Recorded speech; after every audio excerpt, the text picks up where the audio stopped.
bienvenue ci seen émission lu xew ci biir internet bi mu nekk émission boo xamante ne yéen ñëpp da ngeen koy toog di ko taaxirlu dañ koy wax di ko waxaat moom mooy émission bi nga xamante ne moom mooy jàll ci heure bu baax bi nag boo leen ko déggee mooy heure bi ngeen xamante ne da ngeen di jàkkaarloo seen télé wala ñenn ñi seen ordinateur wala seeni téléphone daal di jàkkaarloog ñun ngeen di déguster moo xam seen añ moo xam seen ataaya wala leneen ak leneen en tout cas ñun waa lu xew ci biir internet bi ñun ñooy heure bu baax bi tey nag mu di 21 juin nag ñëpp xam nañ ne moom moo di fête de la musique waaye balaa ñuy waxtaanee li nga xamante ne moo di fête de la musique dañuy njëkk waxtaanee li nga xamante ne moom mooy solstice d'été nag boo gisee affaire de astronomie la astronomie boo ko déggee nag dinañ leen indil léegi benn expert boo xamante ne ni dina leen indil ay leeral ci li nga xamante ne moom moo di solstice d'été mu di Maram Kairé mais tey daal jàppaleen ne tey mooy dernier jour de l'année bi nga xamante ne moom moo gën a gudd ci année bi tey 21 juin moom mooy jour bi nga xamante ne moom moo gën a gudd ci année bi yëpp lu tax loolu à partir loolu lan lay signifier Maram dinañ ko daal di expliquer léegi ñu daal di seetaan élément boobu ñëwaat. solstice d'été maanaam bés bi nga xam ne ci at bi mooy bés bi gën a gudd li ko waral nag mooy suuf si ñu nekk ci wër bi muy wër jant bi ci benn at dafa xaw a dëng tuuti dafa incliné wu de 23 degrés léegi nag ñaari pàcc yi nga xam ne moom moo xaaj suuf si bii jógee équateur jëm kaw muy hémisphère nord bii jógee équateur jëm suuf muy hémisphère sud ñaari yooyu li ñuy jot ci lumière jóge ci jant bi en fonction fi suuf si taxaw du mën a nekk benn tey ci 21 juin bi liy jóge ci lumière ci jant bi ñëw di tàppe fii ci pàcc bi jëm ci kaw mooy pàcc hémisphère nord bi dafay gën a yokku day gën a bëri ndax ni mu dëngee ak fi muy taxaw ci wër bi muy wër jant bi loolu mooy indi bés bi nga xam ne day gën a am lumière jant bi day teel a fenk waaye day yéex a soow loolu mooy am tey ci 21 juin bi dina daw nag ci benn waxtu boo xam ne ci weeru décembre maanaam le 21 décembre su boobaa ni mu dëngee nii liy jóge ci lumière ñëw tàppe fii nii day wàññeeku su boobaa day nekk guddi bi mooy ëpp bëccëg bi mu nekk le 21 décembre mooy solstice hiver moo am yeneen ñaari taxawaay yu am solo ñu leen di woowee équinoxe ñaari taxawaay yooyu nag day am le 20 mars ak le 23 septembre lay am ci at bi mooy fi nga xamante ne li ngiy jot ci lumière boo nekkee ci kaw ak ci suuf yëpp benn lay doon ñu tuddee koy équinoxe yooyu nag ak solstice yi boo ko boolee mooy indi 4 saisons yi ngay dégg ci hémisphère nord maanaam ñu jóge équateur jëm kaw muy automne hiver printemps ak été tey le 21 juin mooy solstice d'été maanaam bés bi nga xam ne ci at bi mooy bés bi gën a gudd li ko waral nag mooy suuf si ñu nekk ci wër bi muy wër jant bi ci benn at dafa xaw a dëng tuuti dafa incliné wu de 23 degrés léegi nag ñaari pàcc yi nga xam ne moom moo xaaj suuf si bii jógee équateur jëm kaw muy hémisphère nord bii jógee équateur jëm suuf muy hémisphère sud ñaari yooyu li ñuy jot ci lumière jóge ci jant bi en fonction fi suuf si taxaw du mën a voilà merci Maram Kairé nekk astronome boo xamante ne nii fii Sénégal la nekk daal dina am ay raaya yu bëre ñu koy remercier si leeral yooyu mu daal di ñu indil donc si gàttal daal jàpp leen nekk ne tey jii mooy bis bi nga xamante ne moo nar a gën a gudd ci at mi yëpp et que aussi à partir de aujourd'hui li nga xamante ne moom moo di jour yi maanaam bëccëg bi day gën a gàtt ko guddi yi donc guddi yi ñoo nar a gën a gudd que bëccëg bi donc fii à partir du mois de juin ba le 21 décembre lañ ko àppal donc à partir du 21 décembre ba juin nii comme ni ngeen ko gisee nii à partir de durée boobu donc juin ba 21 décembre si le jour yi di daal di gën a wàññeeku par rapport ak guddi gi donc guddi gee ëpp donc loolu moo nekkoon li nga xamante ne nii indi noonu lañ leen ko tey ci 21 juin bi avant ñuy waxtaanee li nga xamante ne moo di fête de la musique depuis si suba suñu programme yi ñu ngi leen di daal di won un petit peu ce qui se passe d'ailleurs sànq ci journal bi Cheikh Diop daal dina recevoir benn invité boo xamante ne waxtaan na ci ñu nit suñu côté am na ay gëstu yoo xamante ne def nañ ko ci d'ailleurs fii nga xamante ne moo di France tey Youssou Ndour ak britannique Charlie Winston groupe français boobu ak benn DJ ukrainienne bu tudd Xenia ñoom dinañ daal di jouer fële ca Élysée pour fêter li nga xamante ne moom moo di fête de la musique nag bi nga xamante ne ça a été lancé créé plutôt par ki nga xamante ne moo di Jack Lang moo ko lancé le 21 juin 1982 donc fële ca France donc depuis boobu fête de la musique ñu koy daal di fêté fii nag Sénégal dina am ay événements yoo xamante ne nii dina daal di am naam jour de semaine la tombel ñu daal di sekk ab waxtaan ak ki nga xamante ne moom moo di Alioune Diop moom nag Alioune Diop journaliste culturel la fële ca RTS ñu déglu ko ñëwaat. vivant maanaam aspect économique wu art vivant nag musique la théâtre mode danse ak yeneen donc loolu mooy thème bi nga xam ne Sénégal la choisir na ko boo demee seen réew yi surtout Europe artistes yu mag ñooy génn pour tëgg fête de la musique contraire wu Sénégal la Sénégal artistes yu mag yi c'est rare nga gis ku ci nangu génn pour tëgg fête de la musique ay benn yoon ngay gis ci 10 ans kenn def ko yenn saa am ñoo xam sax mosuñu ci génn artistes yu ndaw yi daal ñoo jox gëdd fête de la musique artistes yu ndaw yi ñoo jox cër fête de la musique ñoom ñooy bëgg di génn di wane seen bopp xëy na dañ ko soxla wàllu promotion mais li nga xam ne dañ ko sant Sénégal gouvernement bi dafa encadré dafa am dañu nommé par arrêté benn comité national pour l'organisation de la fête de la musique Iba Gaye Massar jiite woon na ko jamono yii nag Ousmane Faye moo koy jiite di ci liggéey ak direction des arts ak directrice des arts Khoudia Diagne donc ñu taxawal programme un peu partout gëjoon nañ ko feete ndax dafa am jamono yoo xam ne dafa doon tombé koor am jamono yoo xam ne dafa tombé Covid bi donc bii dafa mel ni rek relance la les arts vivants le développement. voilà bi yoon 21 juin fête de la musique dinañ ko fêté fii ci Sénégal ndax comme ni ko tonton Alioune waxee mbas bi taxoon na ak koor bi mu doon faral di tombe yenn saay ba duñ ko fêté mais bi la yoon dinañ ko daal di fêté un peu partout xëy na boo moytuwul demain dinañ leen indil yenn éléments yoo xamante ne ni xëy na jot na am ci fête de la musique bi. en parlant de musique dafa am lu ma leen fàtte woon démb ci Bercy bi xam naa ne depuis sànq am na ñoo xam depuis démb sax am na ñoo xamante ñu ngi naan waa ana Njaay du ñibbisi xaarle ma woon leen lu Njaay nekkee woon ca Bercy seetaan leen lii.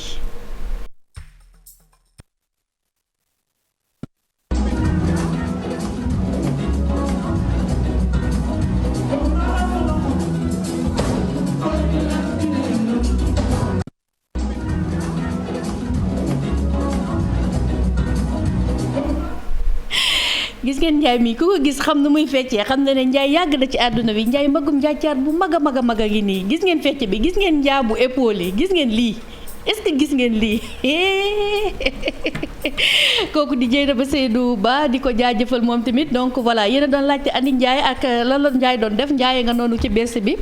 Ndiaye daal doon na ay pàkkar ñeem ba noonu waaye dinañ ko xaar incha allah xam naa mi ngi si yoon bi yàggatul donc si toujours si musique la ñu jëm waaye bii yoon beneen façon musique la ñuy daal di dem ndaxte musique ku gën musique ku cin lay nekk sax laay bëgg a wax ak casserole donc ñu bàyyi leen ak élément bi nga xamante ne nii moom mooy lancé boppam après ma daal di ñëwaat ñu waxtaan si. taxaw sa ñu ngi ko door gannaaw suba mercredi à partir de 20h sénégalais bu ne na nga jël sa benn casserole wala sa ndab goo yor taxaw sa balcon wala sa buntu kër wala foo mun a nekk ñu jël 5 minutes wala 10 minutes 20h ba 20h10 fépp ci Ndakaaru fépp ci Sénégal bëgg nañu sénégalais boo xam ne àndoog Macky Sall ni mu yoree réew mi pour moom mu jot message bi na nga génn sa balcon wala taxaw sa terrasse wala taxaw sa buntu kër nga jël say ndam daal koy dóor ñu tëgg ko li ñuy wax concert ba àdduna yëpp dégg ko xam nga loolu yomb na te kenn mënu koo tere te message mënu koo gën a fort képp koo xam ne da ngaa yor oto wala nga yor moto concert de klaxon mooy 20h ba 20h10 na nga bës à partir de 20h0 ba 20h10 na nga bës sa klaxon mu jolli ñëpp dégg loolu forme xeex bu yomb la duñ ci jàpp nit duñ ci dóor nit duñ ci tëj kaso nit. voilà newoon naa leen dama leen di lancer élément bi duma ci def benn explication defe naa ne lii depuis démb moom moo yëngal li nga xamante ne moom moo di réseaux sociaux yi ndaxte Ousmane Sonko démb da doon def li nga xamante ne moom moo di benn direct à conférence donc ci boobule direct la daal di wax déclaration bii ngeen daal di gis moom daal nee na pour génne beneen forme de manifestation pacifique lañ koy mën a waxee parce que boobu amul xeex amul dara mais peuple bi la daal di laaj ne leen jël leen ko à témoin ne leen léegi yéen it boo leen d'accordul bu mercredi à 20h pendant 10 minutes na cin yeeg casserole yeeg klaxon yi na yëpp tëgg pour manifester li nga xamante ne moom moo seeni désaccord xam ngeen nag réseaux sociaux yi ñoom élément bu daal di am wala affaire yu mel nii ñoom ku ci nekk da ngay daal di dem ci sa gaamu bopp donc dinañ leen tegal léegi nii ay gaam yoo xamante ne ay nit ñoo xamante ne ñu dóor génn nañ ci seen gaam daal donc lii moom mooy affiche bi jàll depuis démb donc entrée gratuite concert gratuit la casserole et klaxon mercredi 22 juin 2022 à 20h partout au Sénégal donc pendant 10 minutes ñoom daal dinañ def seen affiche def seen entrée gratuite mais ci kaw affiche bi am na yeneen vidéo yoo xamante ne nii internet yi yónnee nañ ñu ko léegi ñu seetaan benn ñëwaat. Tawran sa gen ñapax gi dara gen ken batal tal turki det ki sa tabax gi sa gen uran kon dégg ngeen fa mu waxee nii yàgg na waaw gi sa gen uran ngeen naan tegi ñapax tawran sa gen ñapax gi dara gen ken batal tal turki det ki sa tabax gi sa gen uran kon dégg ngeen fa mu waxee nii yàgg na waaw gi sa gen uran kon dégg ngeen fu mu waxee wax lan ma yàgg na rek affaire yi daal di jàll donc mi ngi noonu affaire bi temps lañ ko tegal mu daal di wax gis ngeen ko dafa ànd ba dee donc internet yi instant bi ñu ngi may yónnee ay vidéo am na beneen boo xamante ne sax xaaral ma tegal leen ko léegi ñu yónnee leen ko léegi ngeen seetaan ko.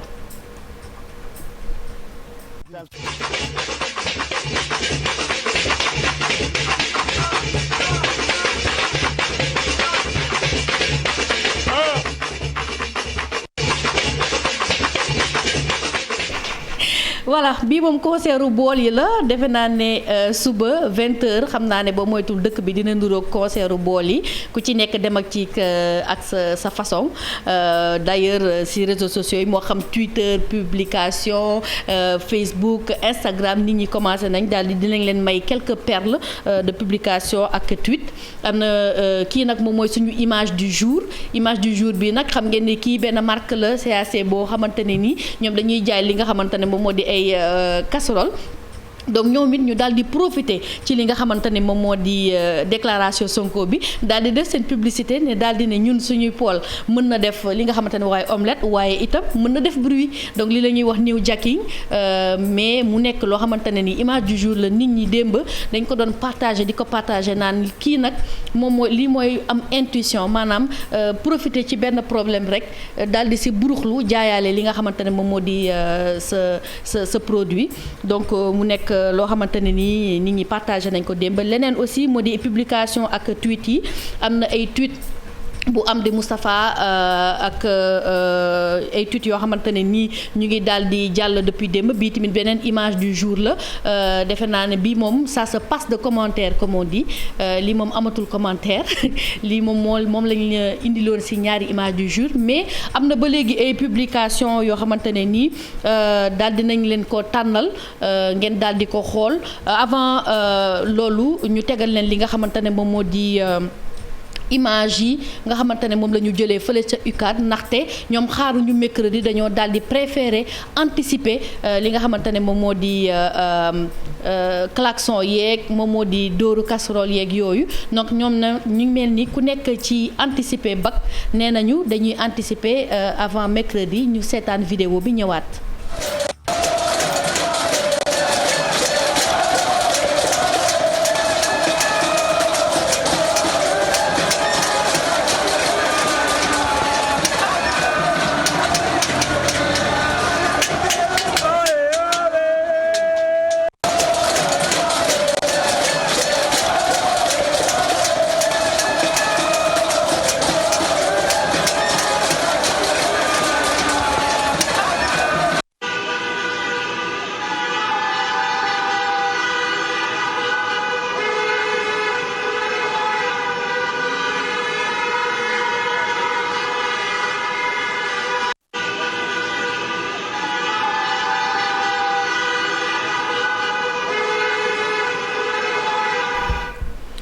voilà gis ngeen ko démb ñi xaaruñu li nga xamante ne moom moo di mercredi pour daal di def klaxon yi wala manifester li ñu xalaat mais dañu ko daal di anticiper ñoom ci saa si lu ñuy naan ndigal jëf moom la ñu daal di def am na tamit ki nga xamante ne moom moo di Abdou Karim Fofana moom nag dafa bokk ci ñi nga xamante ne moom moo di de l'autre côté moom moo daal di def benn tweet bi nag mi ngi daal di wax que ne Sonko dafay daal di infantiliser li nga xamante ne moom moo di suñu démocratie donc moom mi ngi invité ñi nga xamante ne mooy république bi ak processus électoral bi ñoom tamit ñu daal di def li nga xamante ne moo di concert vuvuzela ak sifflet mercredi entre 20h ak 20h10 sama réalisateur bu ma mënee woon tweet bi après la ñëwul Youssou waaw kay jërëjëf li nga xamante ne moom moo di tweet bi Abdou Karim Fofana moom maa ngi ko doon wax sànq nee nañu que ne Sonko dafay daal di infantiliser maanaam rendre xale li nga xamante ne moom moo di démocratie bi donc bu Sonko wootee li nga xamante ne moom moo di concert ndap ak yooyu moom mu daal di woote li nga xamante ne moom moo di concert vuvuzela pour montrer que yow ak ñoom tamit idée yi ñu am c'est anti-républicain maanaam ñoom amuñu fi boobule pouvoir donc kii di Abdou Karim Fofana moom moo indi woon boobu tweet mais ci kaw li yëpp nga gis insolite yëpp ngeen daal di gis loolu yëpp neex na et tout mais ñun dañuy daal di dem jëli benn avis d'expert ki nga xamante ne moom moo di Bakary Mané indi woon nañ ko fi mu daal di ñu wax li nga xamante ne moom moo di aviom ci mbirum casserole yi ci politique am na amul woon ndax lu bees la wala du lu bees ñu déglu ko ñëwaat. waaw li may njëkk a wax mooy concert de casserole du lu bees ci histoire politique Sénégal. man mun naa ne li ma fekkee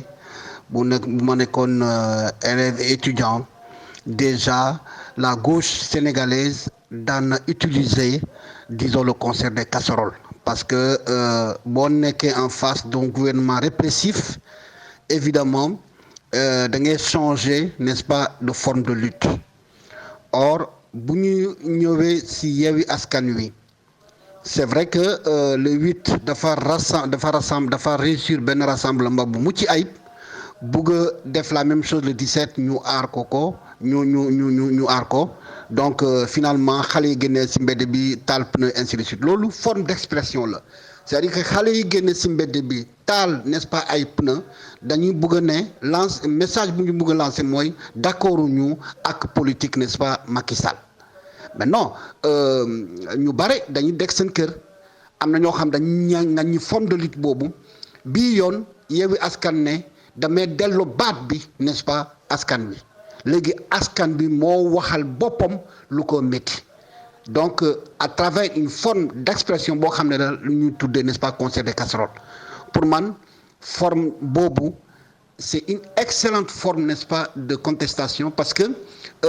ñu bare ñoo xam dañuy ragaloon génn seen kër parce que simplement ils ont peur de représailles bi yoon dañuy taxaw seen kër taxaw seen balcon tëgg te dara du leen fekk foofu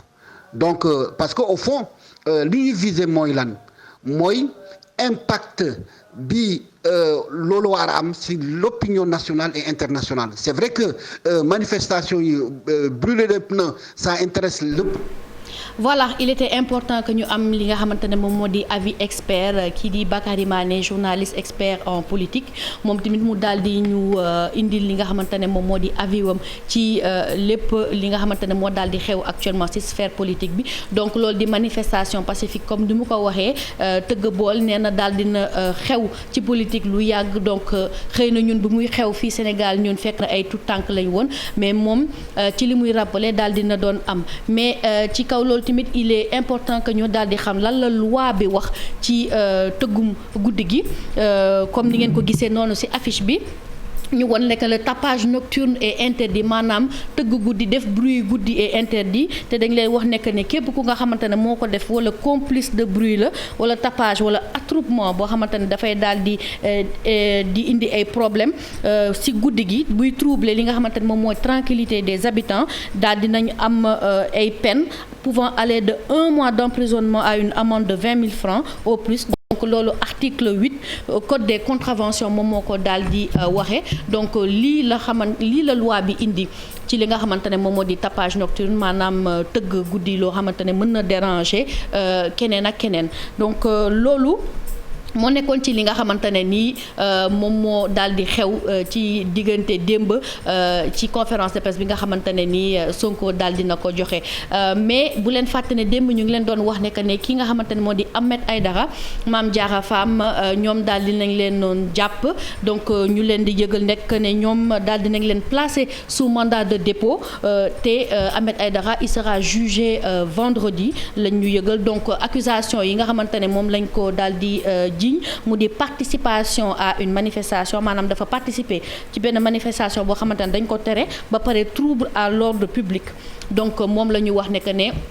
loolu lañ ko jàppee looloo tax ñu daal di ko placer sous mandat de dépôt moom ak Mame Diarra Fam daal di leen di juger li nga xamante ni moo di vendredi d'ailleurs Sonko moom ci boppam mi ngi daal di annoncer que ne dina am beneen manifestation le 29 juin te nee na boobule manifestation soit ñu rey ko wala mu continuer rek li nga xamante ne nii moom moo di yoonam ci manifestation boobu ci kaw loolu nag temps yi depuis week-end bi ñu ngi noté li nga xamante ne moom moo di ay xale yu ñuy sàcc xam ngeen ne depuis semaine passée ñu ngi daal di def ay alerte ci xale yi surtout que léegi vacances lañ nekk gis ngeen kii Abdou Aziz Diouf la tudd 8 ans la am daal di depuis boobu kenn gisuñu ko depuis le samedi 18 juin fële ca Ouest Foire donc ñuy ñaan rek képp ku ko gis daanaka sax émission bi du ñu def loolu mais dafay baax comme si vacances lañ nekk ñu daal di def alerte pour xale yi am na tamit beneen xale bu ndaw boo xamante ne kooku moom it dañ ko daal di sàcc jël ko ci këram te nee nañ ki ko jël benn ku jigéen la koo xamante ne dafa muuru ku xees donc en tout cas ñaari xale yaa ngi noonu jàpp leen ci bu baax képp ku ko gis rek ñu daal di ko fësal daal di woo police ñu daal di régler boobu di situation te itam di ñaan ñi nga xamante ne ñoom ñoo di waajur yi ak ñi nekk ci biir kër yi parce que ñu ci bëri dañuy dem liggéey yi ñu di gën a bàyyi seen xel ci xale yi ndaxte sàccum xale yi mi ngi commencé bëri bu baax en parlant d'enfants demain incha allah 22 demain plutôt demain ak le 23 juin dina am li nga xamante ne moom moo di CFE ak entrée en sixième donc xale yi nar a dugg def seen examen seen premier examen mu nekk 296 395 candidats diggante suba ak gannaaw suba ñu nar a composé daal di def seen examen de CFE man nag internautes yi dafa am lu ma leen bëggoon laaj yéen bi ngeen di def CFE ak entrée en sixième dama bëgg ngeen raconter ma ci commentaire yi lan moo nekkoon seen anecdote maanaam li nga xamante ne dal na leen lu reelu wala loo xamante ne nii doo leen ko mus a fàtte ci seen examen Adja digital xam naa yaa ngi ñuy seetaan yow yaa lancé live bi bëgg naa nga wax ñu parce que jiital affaire yi comme yow yaay ci digital bi internet yi ci digital bi lañ nekk ma bëgg nga wax ma yow tamit sa anecdote nga ne déedéet Adja nee na moom daa tiitoon ba nga xam ne biir buy daw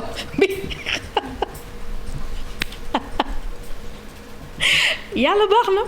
internet yi en tout cas ñun ñu ngi fii daal di leen ñu wax li nga xamante ne moom moo leen dal ci seen entrée en sixième ak CFE man moom damaa tiitoon ba nga xamante ne feuille ba laa téye di lox di def nii xale bu ndaw ndeysaan musoo def examen prof yi ku ci nekk te rangé yi non metti woon na trop te c'était tendu comme on dit mais yàlla baax na di leen di souhaiter bonne chance ñoom ñëpp di leen ñaanal ñu daal di am ñoom ñëpp seen examen en parlant de internet am na benn image boo xamante ne dama bëgg ngeen xool ko nii su ko defee ñu daal di wax xam ngeen ne ñun ñi suñu jamono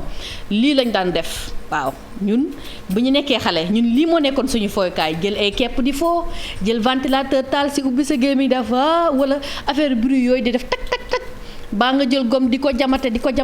léegi nag yéen waa génération 2000 et plus dama bëgg ngeen wax ma yéen avant internet yéen tey boo leen amul woon internet yéen naka ngeen di defee en tout cas ñun lii la ñu doon fooy lii moo nekkoon suñu foo te dañ daan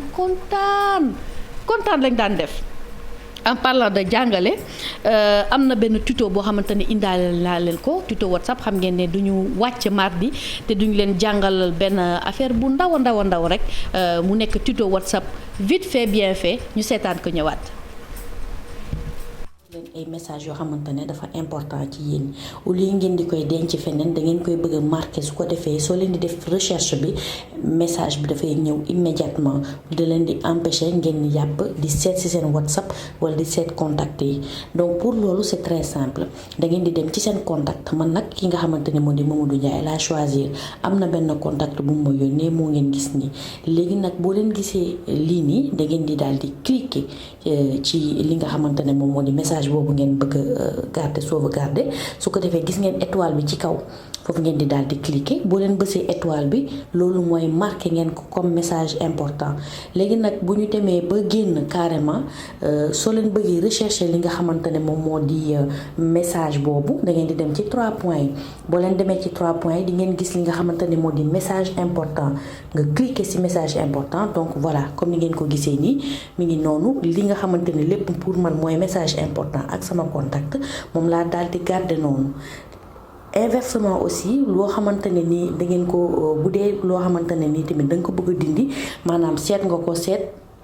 nekkatul loo xamante ne nii dafa important pour yow da ngay daal di demaat comme simplement rek comme ni nga defoon au début da ngay daal di sélectionner li nga xamante ne moo di message bi boo ko sélectionner gis ngeen ci kaw étoile bi dafa am dañ ko barré loolu mooy étoile bi da nga ko utiliser ba pare léegi boo ko bëggee dindi da nga koy cliquer waat su ko defee gis nga message bi day daal di étoile bi day daal di dem loolu mooy message important bi dootu ci nekkati su ko defee boo daal di génn nga defaat 3 points boo demee ci message important. voilà gis ngeen lii daal dina yomb te gaaw na sa da leen di servir bu dee da ngeen am ay conversation yu bëree am ay messages yoo xam ne da ngeen koy bëgg a denc doon ni ngeen koy def mën ngeen ko enregistrer di ko partager seen biir wala encore di ko jàngal yi nga xamante ne moom moo di suñu yaay yi donc maa ngi doon laaj internautes yi waaye Aliou Amadou Ba moom nee na moom dafa dem ba classe examen ñu ni ko atam yi dañoo ndaw du daal di def CFE loolu de tas yaakaaru xale la kon jour boobu ndeysaan jooy nga ba sonn léegi nag ñu ngi daal di egsi presque à la fin de notre émission balaa nag ñuy tàggatoo ak yéen dañ leen di won ki nga xamante ne moom moo di Sadio Mané parce que information bu wadd léegi la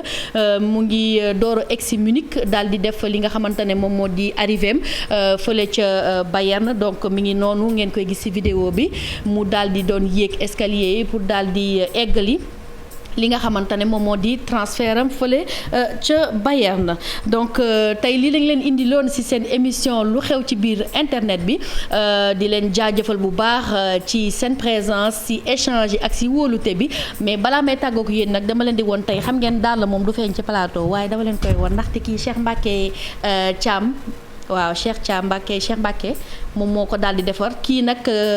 c'est consommé local la parce que Sénégal la te xàmmee ngeen couleur yi xam ngeen bonnet yi donc tey lii laa solo boo leen bëggee gis photo yi rek ngeen daal di ko xool ci suñu réseaux sociaux yi daal di ko ñin ngeen ko donc jarul ñu leen koy fàttaliku mais le rappel est toujours bon Instagram Merry Diouf Facebook Merry Diouf di leen jox dig daje ba demain incha allah ci seen beneen numéro lu xew ci biir internet bi à demain.